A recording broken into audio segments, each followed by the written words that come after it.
Alrighty. Guys, thank you so much for coming on back. Battlefield came out this last weekend, and I'm loving it. I'm really enjoying it. I've been getting in some matches and getting my butt handed to me sometimes, and also learning a lot. And basically, I just wanted to take some time to actually share some things that I've learned playing this weekend for the casual players. The hardcore players are probably going to rip me apart. They probably already know all these things, and that's fine. That's okay. If you're one of those hardcore players, go watch something else. I'm talking to the weekend warriors, like the dads out there, the people with families, the people that, you know, maybe not have enough time to play and didn't realize these simple tweaks that could drastically improve your gameplay. Just real fast, if you want to skip to this timestamp, this is where I'll give my tips and tricks that I've learned as a casual player that has drastically improved my gameplay. But just wanted to first say my initial thoughts. I'm loving it. It's great. I mean, Vince Zampella, remember, this is the guy that led Call of Duty during its golden years, Modern Warfare 1, Modern Warfare 2. I mean, this guy knows his stuff. This is the guy that is leading Battlefield, and he's done an amazing job. I'm probably going to be playing this one for a while, for years to come, as long as they're able to manage, you know, stuff like bots and whatnot. I have not had this much fun since Modern Warfare 2. You know, haven't been able to play the campaign. That probably will be down the road, but let's be real. Most of us are not playing this for the campaign. We're playing to play online with our friends or against, you know, randos. If you have been wanting a military shooter since Modern Warfare 2, this is it. Hands down, this is it. There's going to be a little bit more of a learning curve. It's going to be slower to learn the ins and outs of things, and that's okay. That's fine. You don't need something to be able to jump in and know it all right off the bat. It's okay that to me, that's going to take a while to unlock all the attachments and to, you know, level up the guns. I'm not here to plow this thing out in a weekend. I'm here to play over the next couple of years, and the leveling system doesn't feel painful to me. It feels like rewarding every time I get an attachment. I'm not expecting an attachment or something new every single match. I'm expecting, okay, it's going to take me a while to learn these things, and I'm already realizing that with the tips and tricks. That's okay with me. Is it going to take time to learn things? Yes, I am absolutely realizing that. To learn your class, to learn the ins and outs, to learn how to play properly, this is going to take some time.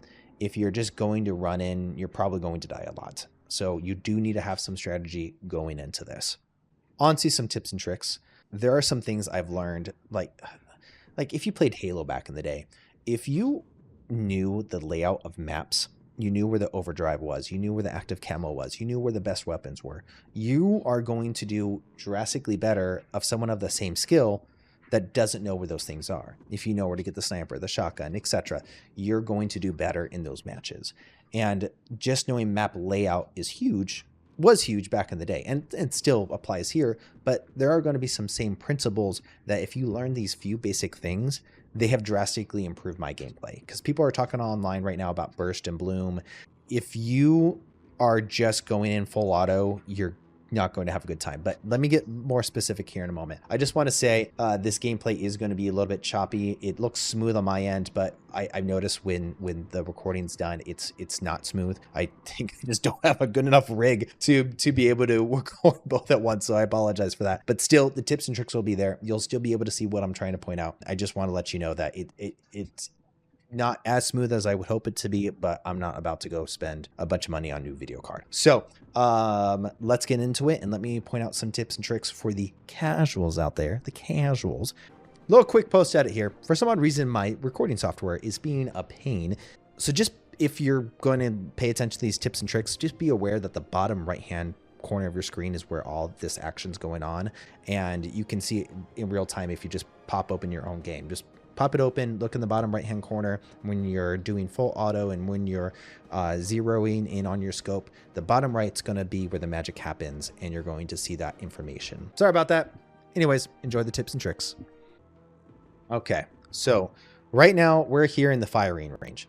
And if you are not using the firing range, that's the first problem. You really should be getting in here and just practicing and learning things. And that's where I learned quite a few of these things, because you're not in the midst of battle. You're not in a firefight where you're having to dodge bullets and worry about people or worry about the enemy. It's okay. You can take your time to mess around with things. And that's how I learned some of these things. And when I applied them to the matches, it drastically improved. Let's first talk about what everyone's talking about online, which is bloom and burst. Bloom, in terms of bloom, means like if you're shooting, your bullets aren't necessarily going to go where you want them to, especially if you're doing full auto. Let me demonstrate that for you. If you look here, you have the meters in the firing range. You know, starting from 5 all the way down to 100, but this guy's technically at 80. I am going to shoot at this farthest distance full auto, and let's see what happens. Did a whole clip and couldn't even drop him. Finally could drop him.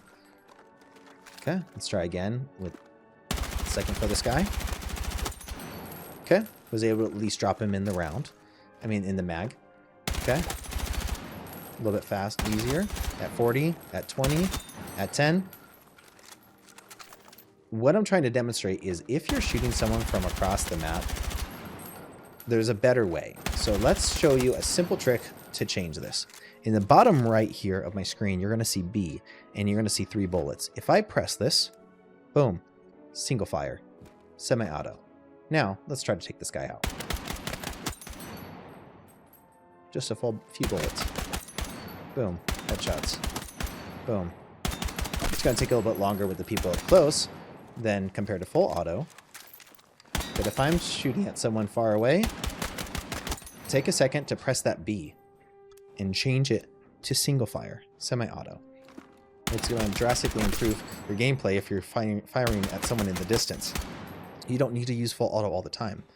Now, if you're going through corridors and inside buildings, absolutely have full auto on. Get ready to be able to fire at people up close. But if you're out in the open, if you're out in those open maps, change to single fire so you can get those people in the distance. It makes such a big difference. And watch, if I even do burst fire, that helps a lot. Just even if you're not going to change it to single fire, just bursting it is going to make a big difference. But by far, single fire, semi-auto is going to be the easiest to take out those far targets. Okay, next thing, let's move on to sniping. Okay, sniping. Let me turn to menu here. Loadouts, recon. Okay, firing range. All right, same thing. We're actually going to be looking in the bottom right of our screen here. If you're going to see, it says 100. You can actually change the scope in terms of what you're aiming for. In most maps, you need to be keeping it at 100. In the large maps, you know, you'll be needed to change this, but most of the mid to small maps, 100 is going to be perfect. Let me demonstrate. If I have this on 500, I'm going to have it right on the head. Let me fire. Let's see what happens. Miss. Load. Miss. Even this up close guy. Oh, I could get him. Can I get this guy? Miss. Miss. Okay. Let's change it back to 100. Reload here. Okay, let's get this guy. Boom. Boom. Boom. No problems with any of these targets. But the moment I change back to 500, complete miss.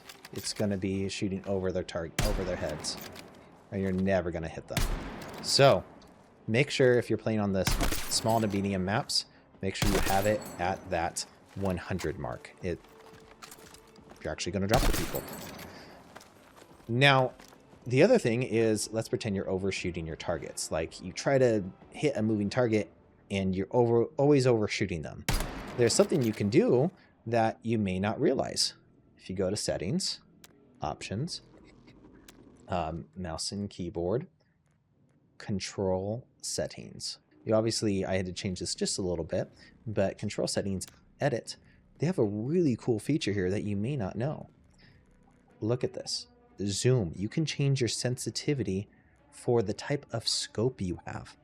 If you don't want to, change your mouse sensitivity for everything, just for aiming, you don't have to do that. You can just change it across the board. You can change it specifically for the type of zoom you're doing. So that's way, let's change this up to insane amounts. Okay. Now, it's really hard for me to hit. It's really difficult. You know, I had to really slow down. But if I come back and I change that down to where I was, control settings, edit, boom, change that back to how it was for 50. It makes it a lot easier to hit those far away moving targets. Mind you, I got 96 and not 100 on that, but still, my computer's freaking out. But yes, I'm just trying to say, if you're not zeroing your scope, you know, make sure you're at 100 meters if you're on those small and medium maps, and also change your zoom settings. Makes it a lot easier to hit those moving targets. The last thing I would like to address is how to practice. Obviously, first go to firing range. That's a great spot to just first learn a lot. But the next thing is initiation breakthrough is something a lot of you should be using if you're still trying to practice and get better, because it has bots in there. Now, mind you, obviously the goal is to play with other players, but when you're practicing and learning, there's nothing wrong with playing with bots. And because what I've realized is, you know, obviously in the firing range, the targets aren't moving. In the, you know, actual bots, they generally are moving, and so it's a lot better to have practice in a real scenario where you're not just playing with a bunch of players, where you want to get a little bit better, you don't feel confident in doing some things yet. There's nothing wrong with playing with bots, and also it kind of helps you get more experience with those guns too, to unlock more attachments. Because what I've realized is typically players and bots will pool in a certain area, so it gives you more target practice. It gives you more chances to mess around with things and practice things and not feel so stressed out because it's a bunch of players getting mad at you for not doing the what they want you to do. There's usually about, what I've noticed, like 6 players per team that are actual real people, and the rest are bots. And again, for a practice setting, for training sessions, that's awesome. That's great. You can practice zeroing in those scopes. You can practice those sensitivities with different types of zooms, and it's a great place to do that. If you're not using that, I think that's not a great way to use your time. You really should be, before you jumping in and getting wrecked by players, doing that training. It's okay to play with bots, and then when you go into a real match, you feel a lot more equipped to do better and to help your teammates out. Don't forget to actually learn your classes and learn what each thing does, because that makes a huge difference as well. I hope these tips helped for the casual players. Again, the hardcore players probably already know all this, but for the casual players, you might be missing that, especially if you're just jumping into a match. Overall, I'm loving Battlefield 6. It's a great game. I'm going to be playing for years to come. Probably going to be convincing my buddies to get it. Hopefully you're enjoying it. If you do have it, what are your thoughts so far? What are you enjoying? And let me know if these tips helped you, because I mean, they drastically did improve my gameplay. I hope you guys are doing well. I'll see you next week, and don't forget to. We need to let him finish the job, otherwise. No.